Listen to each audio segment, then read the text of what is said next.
যাই হোক না কেন, যেটাই আপনি পালেন না কেন, একটি হাঁস, মুরগি, গরু, ছাগল কিংবা অন্যান্য যাই হোক, এটা কবুতর হলো, আপনার এই ভিডিওটি আপনার জন্য একান্ত দেখার প্রয়োজন। এবং এই ভিডিওটির মাধ্যমে আমরা A to Z যেখানে যা আছে সম্পূর্ণ আমরা এটার তুলে ধরবো ইনশাল্লাহ। তো আমাদের ভিডিওটি কন্টিনিউ দেখতে থাকুন। সব আরেকটি কথা খুব গুরুত্ব দিয়ে শুনবেন, যে আমরা যে ভিডিওগুলো তৈরি করি, এই ভিডিওগুলো কিন্তু আপনারা পরিপূর্ণ দেখেন না। টেনে টেনে দেখার কারণে 10 মিনিটের ভিডিও 3 মিনিটে আপনারা দেখেন, তাহলে ওই যে 7 মিনিট আপনি দেখলেন না, ওইখানে কিন্তু অনেক গুরুত্বপূর্ণ অনেক বিষয় থাকে।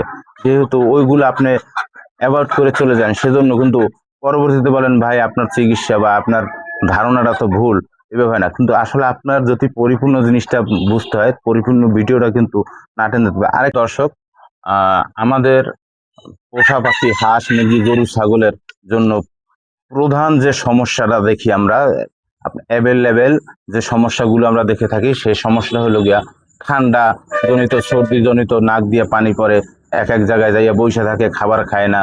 তো এই ঠান্ডার জন্য যে আমরা ওষুধটা ব্যবহার করি, আমাদের যে পশু অধিদপ্তর আছে, এখানে গেলে আমাদের কিন্তু ডক্সিবিটটা সাজেস্ট করে। আমরা ডক্সিবিটটা কিন্তু ব্যবহার করি এই ঠান্ডার জন্য। কিন্তু এই শুধু ডক্সিবিটটা ব্যবহার করলে কিন্তু আপনি সঠিক সমাধান পাবেন না। যেহেতু সঠিক সমাধান পাবেন না, তাহলে এইটার সাথে কি মিক্স করলে, আপনি এইটার সাথে কি অ্যাড করলে আপনি সঠিকভাবে ভালো চিকিৎসা পেতে পারেন, এবং আপনার হাঁস, মুরগি বা গরু, ছাগল যাই হোক না কেন, এগুলো অতি তাড়াতাড়ি দ্রুত সুস্থ হয়ে যাবে, সেটা আপনার কিন্তু জানতে হবে। তো সেই ক্ষেত্রে আমাদের এখানে যে জিনিসটা আছে, এই ডক্সিবিটের সাথে আপনার লাইসোবিটটা যদি মিশিয়ে দিনে 2 বার, আহ, দিনে দিনে 2 বার 3 থেকে 5 দিন পর্যন্ত টানা আপনি এইটাকে আপনার পোষা পাখিকে গিয়ে খাওয়াতে পারেন, তাহলে কিন্তু সম্পূর্ণরূপে 100% গ্যারান্টি অতি দ্রুত আপনার এই মুরগি বা হাঁস যেগুলোই আপনি পালেন,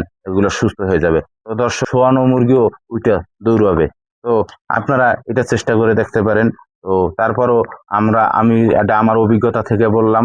আপনাদের এর সাথে ভালো কিছু জানতে হলে আপনার নিকটতম ভেটেরিনারি ডাক্তার আছে, তার পরামর্শ নিতে পারেন, দোকানদারের পরামর্শ নিতে পারেন। তো আহ আজ এই পর্যন্তই।